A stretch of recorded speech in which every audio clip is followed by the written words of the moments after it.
UPSC की तैयारी में एफर्ट हर एक स्टूडेंट लगा रहा है अपने आप, हर एक स्टूडेंट अपना एफर्ट लगा रहा है। आपको अपने एफर्ट को भी स्टूडेंट के हिसाब से सोच के लगाना है। याद रखो, आज 10 लाख से ज़्यादा बच्चे अपने अपने कमरे में बैठ के पढ़ रहा होगा। ठंड का महीना चल रहा है, वैसे में आपकी जवाबदेही भी है, आप अपने कमरे में कम से कम 2 घंटा बढ़ा लो, ताकि आपका पढ़ाई भी 10 घंटा निकल के आएगा। जब 12 घंटा लगाओगे तो 10 घंटा निकलेगा, जब 10 घंटा पढ़ोगे तो 8 घंटा निकलेगा। ये करना है। रही बात यहाँ पे क्या समझ में आता है क्या नहीं आता है, सेकेंडरी मुद्दा है। मुद्दा ये है कि समझ में नहीं आता है, तुम समझेंगे, याद नहीं होता है, कोई बर्डन नहीं है। हर वीडियो में अक्सर कहता हूँ, पढ़ना आपका काम है, याद करना आपका काम नहीं। याद ब्रेन खुद कर लेता है, जो उसे याद करना होता है, जो उसे छोड़ना होता है उसको छोड़ देता है। ज़्यादा परेशान होना नहीं है, क्योंकि आपका काम है पढ़ना। पढ़ना आपका काम, याद ब्रेन खुद कर लेगा। क्वेश्चन बनाना आपका काम, उसमें से क्या ब्रेन में जाने हैं, कितना समझ में आना है, वो अपने आप चला जाएगा। एक क्वेश्चन को एक बार करोगे, दोबारा करोगे, तिबारा करोगे, चौथे बार करोगे, तब जाकर के यूपीएससी क्वेश्चन समझ में आता है लोगों को। यही तो वजह है। एग्जाम हॉल में जब बच्चे बैठते हैं, परेशान अक्सर होते हैं, और वो उनका अक्सर ये होता है कि सर सब बात तो ठीक है, पर समझ ही नहीं आया। क्या समझ नहीं आया? क्वेश्चन समझ नहीं।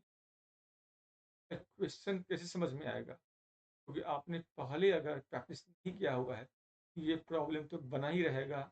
और इसलिए मैं लाया हुआ हूँ आप लोगों के लिए भी यूट्यूब पे ये टेस्ट प्रोग्राम, तो दैट जो बच्चे हैं वो कुछ तो भला होगा। भाई बहुत सारे बच्चे हैं कि उनको लगता है कि मैं पेड कोर्स में क्यों जाए, फ्री में क्यों न रहें। यूट्यूब पे सब फ्री है, सब फ्री नहीं है, थोड़ा थोड़ा कुछ फ्री है। बहुत काम का आपको किसी पेड कोर्स में जाना होगा। चाहे आप हमारे साथ जुड़ के जाओ, चाहे आप किसी और प्लेटफॉर्म पे जाओ, पर जाओ जरूर। और कैसे ज्वाइन करोगे, मैं आखिरी में बताऊंगा आप लोगों को करना क्या उसके लिए है। फिलहाल इस सवाल का आंसर आप लोग लीजिए, और सवाल को पढ़ के पहले समझिए। अगर आप सवाल समझ पाओगे तो आंसर कर पाओगे, नहीं समझ पाओगे तो इसका आंसर नहीं कर पाओगे। आप लोगों ने न्यूरॉन्स का नाम तो सुना ही होगा। न्यूरॉन्स क्या होता है, न्यूरॉन्स का स्ट्रक्चर थोड़ा बहुत आपको याद होगा। अब ये होता है न्यूरॉन्स, तो बोलते हैं क्या है, ये है हमारे नर्वस सिस्टम का, ये नर्वस सिस्टम क्या होता है, न्यूरॉन्स होता है, एक सेल है ये। हमारे बॉडी का लॉन्गेस्ट सेल होता है, ये याद रखना। लॉन्गेस्ट सेल क्या है, ये प्लस में ये वो सेल है जो after birth of the child ये डिवाइड नहीं करता, नॉन डिवाइडिंग सेल है, ये नॉन डिवाइडिंग सेल।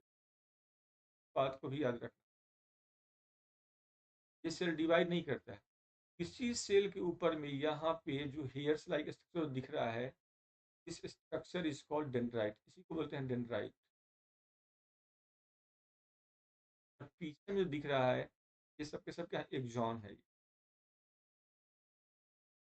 एक न्यूरॉन का डेंड्राइट दूसरे न्यूरॉन के एक्सॉन से जुड़ा हुआ होता है बाई साइनेप्स। एक न्यूरॉन का डेंड्राइट दूसरे न्यूरॉन के एक्सॉन से जुड़ा हुआ होता है, और उस जोड़ को हम लोग क्या बोलते हैं, साइनेप्स कहते हैं। अब इसी को लेकर के यहाँ पे सवाल है, क्वेश्चन क्या है। Recent researchers uncovered a unique type of electrical signal in dendrite called DCAP। क्या कहा है, DCAP कहा है। Which of the following is true about DCAPs? DCAPs के विषय में कौन सा स्टेटमेंट सही है? आई होप कि आप लोग उसका आंसर कर सकते हैं। आप करके देखो, अगर आपसे नहीं हो पाएगा देन मैं बताऊंगा आप लोगों को। मुझे पूरा उम्मीद है कि आप लोग उसका आंसर जरूर करोगे। कौन सा स्टेटमेंट सही है, कौन सा नहीं है, समझ रहे हो बात ना।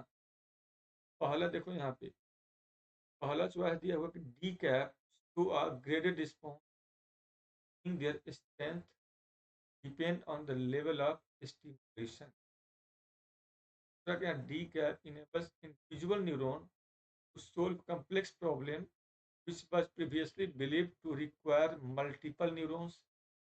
थर्ड क्या है, E cap exhibit the same strength regardless of the level of input received. Which of the above statement are correct? I hope कि क्वेश्चन अगर समझ पा रहे हो तो आंसर कर पाओगे, क्वेश्चन नहीं समझो तो आंसर नहीं कर पाओगे। समझ रहे बात ना?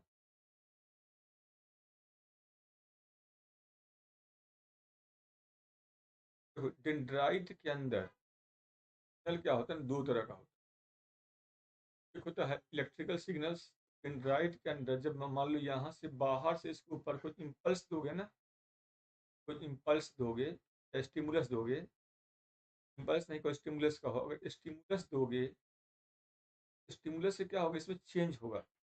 जब चेंज होगा तो यहाँ पे कॉन्सेंट्रेशन जो आयन का है वो डिस्टर्ब हो जाएगा। मतलब अंदर में अगर यहाँ पे प्लस प्लस है तो बाहर में माइनस माइनस है, और 3 प्लस अंदर में है, 3 माइनस बाहर में है, तो नॉर्मल कंडीशन ये है।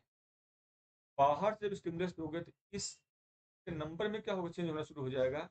त्रीजा क्या होगा, अंदर वाला बाहर की तरफ और बाहर वाला अंदर की तरफ जाना शुरू करेगा, और इसी कारण क्या होता है, यहाँ पे इम्पल्स पैदा होता है, and this impulse is called but electrical impulse. इसी को बोलते हैं इलेक्ट्रिकल इम्पल्स बोलते हैं। ये यहाँ पे पैदा होता है। अब इलेक्ट्रिकल इम्पल्स जो यहाँ पैदा होता है वो धीमे धीमे ट्रेवल करेगा, डेंड्राइट में पैदा होगा, और एक जॉन की तरफ इम्पल्स क्या होगा, ट्रेवल करना शुरू कर देता है। और इस प्रकार से इस एक जॉन से दूसरे पीछे में जो दूसरा न्यूरॉन्स होगा उसके डेंड्राइट पे जाएगा, और उससे तीसरा जो पीछे न्यूरॉन होगा उसके डेंड्राइट पे जाएगा। इस प्रकार से इलेक्ट्रिकल इम्पल्स का जो ट्रांसमिशन है one neuron to another neuron होते रहता है। अब क्वेश्चन यहाँ पे क्या है, जस्ट समझ लो उसको आप। क्वेश्चन यहाँ पे दिया हुआ है, D cap show a graded response meaning there strength depend on the level of stimulation. जितना बड़ा स्टिमुलस होगा उतना ही बड़ा सिग्नल होगा। यस, और छोटा स्टिमुलस होगा माइनर चेंज होगा, सिग्नल छोटा होगा। दैट्स वाई उसका जो पहला जो चॉइस होगा इस क्वेश्चन का, वो चॉइस का होगा, राइट आंसर होगा। बिल्कुल फर्स्ट आंसर क्या हो जाएगा इसका, राइट आंसर हो जाएगा। पहले तो याद रखिए आप लोगों को, पहला क्यों सही है, क्योंकि जितना बड़ा स्टिमुलस होगा उतना ही बड़ा वहाँ पे क्या होगा, क्या पैदा होगा, इम्पल्स पैदा होगा, उतना ही बड़ा सिग्नल पैदा होगा। That's why E cap show a graded response in their strength depend on the level of stimulation. दूसरा समझो आप, E cap enable individual neuron to solve complex problem. E cap है enables individual neuron solve complex problem which was previously believed to require multiple neuron। पहले यही माना जा रहा था कि जो पल्स पैदा होता है उसमें कई सारे न्यूरॉन का इन्वॉल्वमेंट होता है। वास्तव में क्या है, ये इस पर डिपेंड करता है, ये डिपेंड करता है, ठीक है ना, वो एक इंडिविजुअल डेंड्राइट पे। एंड दैट्स वाई स्टेटमेंट है ये सही है, तो पहला भी सही और दूसरा भी सही। Third है D can exhibit the same strength regardless of the level of input they receive। अगर इनपुट कुछ भी होगा और स्टिमुलस कुछ भी बनेगा, इनपुट कुछ भी होगा और इम्पल्स कुछ भी बनेगा, ऐसा थोड़े होगा। जितने जोर से मारेंगे चोट उतना ही ज़्यादा लगेगा। बिल्कुल उसी सिद्धांत के अनुसार थर्ड स्टेटमेंट क्या हो जाएगा, यहाँ पे गलत हो जाएगा, थर्ड स्टेटमेंट गलत हो जाएगा। राइट आंसर इसका 1 और 2 है। इन बच्चों को अगर एक्सप्लेनेशन समझने में दिक्कत हुआ है या नहीं समझ पा रहे हो, आप बिल्कुल रिप्लाई कीजिए, तो मैं अगेन आपको एक्सप्लेनेशन क्लियर कर दूंगा, या बाद में भी आप लोग रिप्लाई कर सकते हो। ये डिपेंड करता है आपके ऊपर करना क्या है। फिलहाल इतना आई होप कि आप लोग समझ गया हूँ। अब अगला सवाल हम लोग यहाँ पर लेने वाले हैं, और अगला सवाल क्या होगा, और वो है यूपीएससी एम्स के लिए हमारा एडमिशन स्टार्ट है। Those who are interested join us. How to join, कैसे कांटेक्ट करोगे, regarding every details given here, चाहे वो फी हो, चाहे वो कोर्सेस हो, चाहे वो ऑप्शनल हो, चाहे वो जीएस हो, या everything that are given here. एक बार आप इसको आराम से देख सकते हो। और इसके बाद आप लोगों को करना है कि now how to contact, directly आपको कॉल करना है, and please do write your precious comments, suggestion, queries in the comment box of the video, and share, subscribe, so that you will get early information about each and every new video. Further क्या यहाँ पे है, आप हमारे Telegram जो channel है, इस Telegram channel से आप करते हो, so that you will get everything. And now all about the today session. ये आज का सेशन यहीं तक का है. Thanks for watching.